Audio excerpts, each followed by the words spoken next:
All right, guys, I'm back. So I'm kind of doing a little bit of a series of videos right now during the pandemic related to chronic illness and the pandemic that we're having right now. And if you haven't checked out the other videos, check them out. I'm releasing them once a week, however many I can film right now, just so you guys have something to watch and maybe a different perspective when it comes to this global crisis.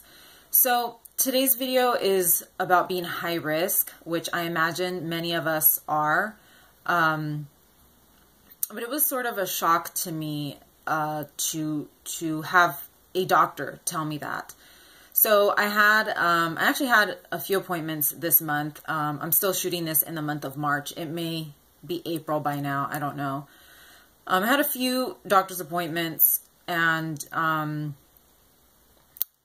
you know, I was not discussing this with my doctors. I wasn't too worried about this pandemic until more recently, until I had a conversation with one particular doctor. But I don't go into the doctor's office asking them about it and getting their opinion about it, because I don't know, I kind of just don't want to hear it, I guess. But I did have an appointment with my neurologist, who I had not seen in almost a year. And my neurologist is a specialist in a rare autoimmune illness that I have. And she's actually at UCLA, which is a top medical school in California. And it was a pretty, easy, relaxed appointment. Everything went really well. And right before I left, she, said, listen, just, be very careful right now with everything that's going on. With the whole pandemic thing, make sure you wash your hands. She was like, when you get home, wash your clothes. It was very strange to hear her say these things. And then she looked at me and she said, consider yourself high risk. Consider yourself like an elderly person. And that was really bizarre to me. It really kind of, I didn't know what to think of it or what to say in that moment. I just said, okay. And then the appointment was done. So this brought up a lot of things, brought a lot of things to the surface that I believe all of us have dealt with here in the chronic illness community, particularly those of us that don't, quote unquote, look sick.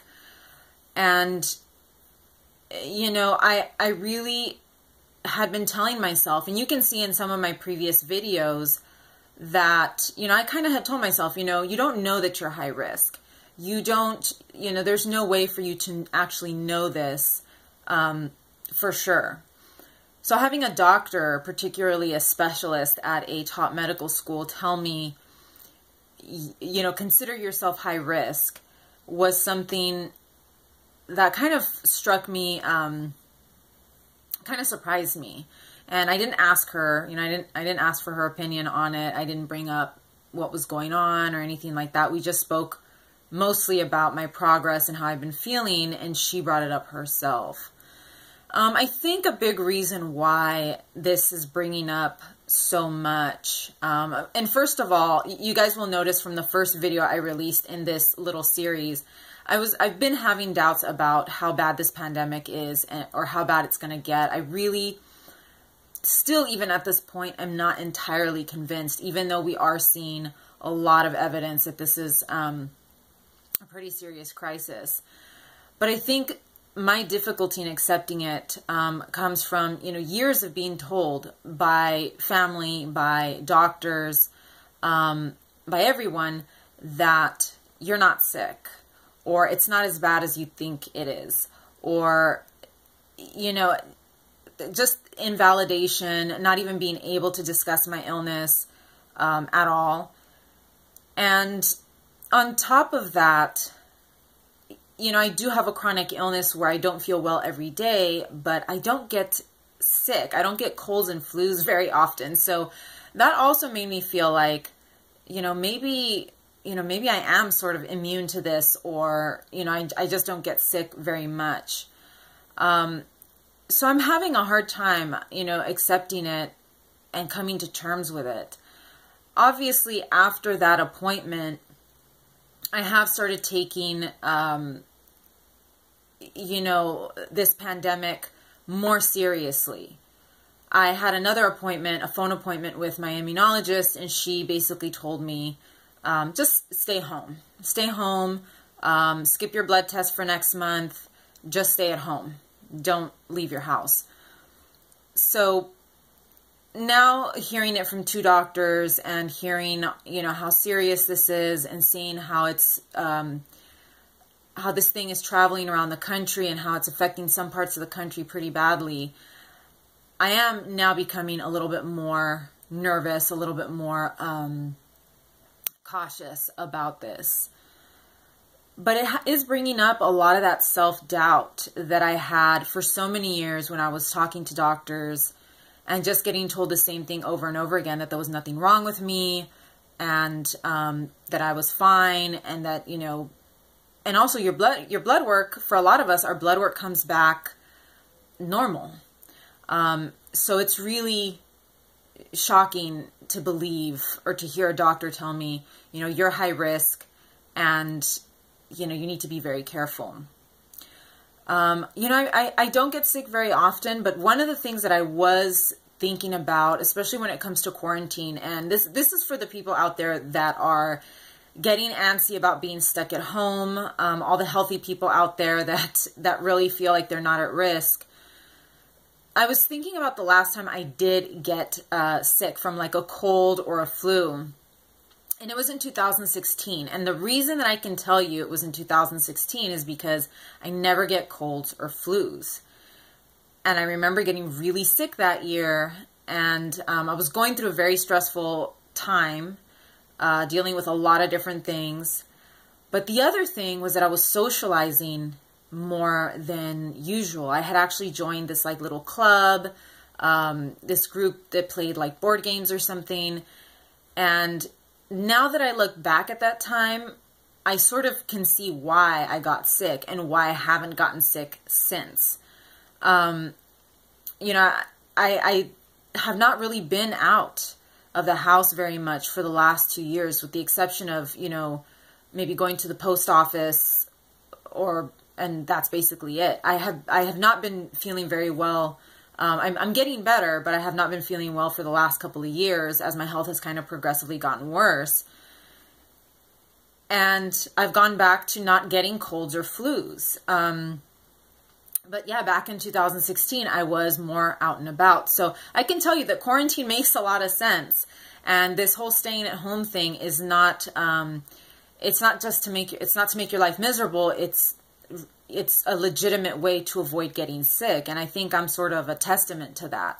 It's not that I don't get sick and that I'm just lucky that I never get colds and flus. I never leave the house. I haven't been leaving the house prior to this, and I definitely won't be leaving now. But it does sort of create this weird denial where I just can't accept that I'm a high-risk patient, and I'm still not fully there yet. I still haven't fully accepted it and fully come to terms with the fact that I could possibly be a patient that wouldn't bounce back from this virus very easily. I'm still struggling with it. I think I'm going to struggle with it for a while. And, it's just bringing up the past a lot, and bringing up the things that I used to go through, talking to doctors, getting into it with family members, or just simply being invalidated. And it's funny that once you get the validation from a doctor, it doesn't feel, really didn't make me feel any better. All of these years of wanting that validation and needing a doctor to tell me you're actually really sick, and you finally get that, and it's not satisfying. It doesn't feel great. So I am a little bit more scared now, especially seeing everything unfold. I am following the news, unfortunately, which is sometimes is not good. But I was kind of burying my head in the sand in the beginning. And I think it just took a doctor to look me in the eye and say, you know, listen, you need to be careful and really take care of yourself right now, because we really don't know exactly what effect this could have on someone like you who is chronically ill. So that's what I've got for you guys today. I'm pretty sure a lot of you out there are dealing with the same thing, especially if you've been talking to your doctors. This is a good time to sit and reflect and ask yourself why these things are now coming up again, and what feelings you're feeling. Because we can't avoid the feelings that we're feeling. We have to feel them and sort of ask ourselves questions in order to come to terms with what we're dealing with right now. So that's what I've got for you guys today. If you haven't checked out my other pandemic-themed videos, check them out. They're here. And I'll try to release as many videos as I possibly can during this time. And that's all. That's all I've got for you guys. Thank you so much for joining me today.